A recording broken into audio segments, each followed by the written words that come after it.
I'm Lieutenant Colonel Rick Seldom Wright. I'm from the 49th Operations Group at Holloman Air Force Base, New Mexico, and I'm standing in front of the F-117A stealth fighter. The airplane became operational in 1981, and the airplane's operated in secrecy from 1981 till 1988.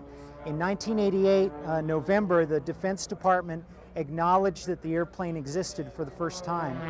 And then in December of 1989, the plane was used for the first time in combat in Operation Just Cause when we went in to get Manuel Noriega and bring him out. And then in late 1990, early 1991, the airplane had its first real extensive use in combat in Operation Desert Storm, and it was very successful in Operation Desert Storm. A lot of our visitors to the air show ask what these are on the nose. We've got 4 pitot tubes on the nose, and what these do is collect data about how fast the airplane is going and what its angle of attack and side slip angle is. Each of these tubes feeds its own flight control computer, which helps to fly the airplane on the fly-by-wire systems. As we move up the nose here to the turret just below the windscreen, that's called a FLIR, a forward-looking infrared turret, and it detects temperature differences of things on the ground and it lets us see in the dark. On the bottom of the airplane, to the right of the nose gear, is a second turret called the downward-looking infrared device, or the DeLear.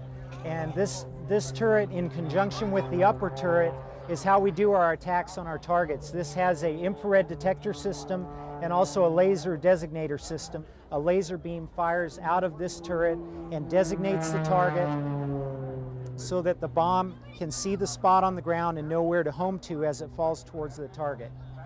You notice the airplane has a pretty strange shape to it. It doesn't have any curves on it. It's in a faceted shape, kind of like a diamond or some kind of a jewel.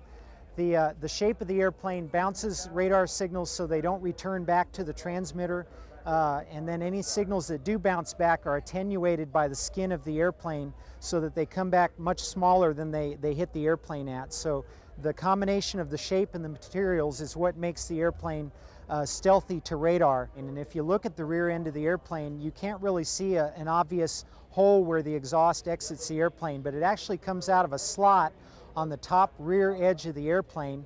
That's part of our stealthiness, is to reduce our heat signature. So this slot on the back of the airplane is where the exhaust comes out.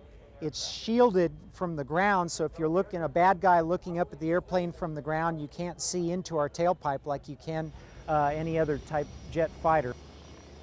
It's actually a real easy airplane to fly. It's got a fly-by-wire flight control system, and the airplane is aerodynamically unstable. So if you made a model of it and tried to glide the model would tumble out of control.